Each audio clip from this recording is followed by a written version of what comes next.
Hey there. Earned cash back on your Bank of America credit card and ready to use it? Redeeming your cash rewards is simple, and choosing the right option can maximize their value. Welcome back to Guide with Samuel. Here's the simple way to redeem.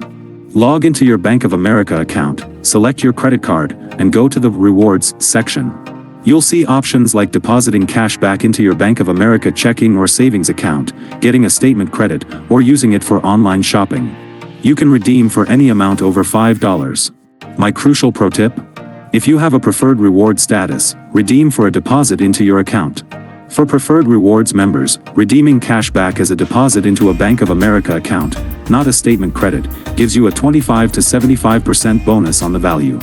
Always check your reward center for the best value option. That's how you squeeze every extra cent out of your rewards.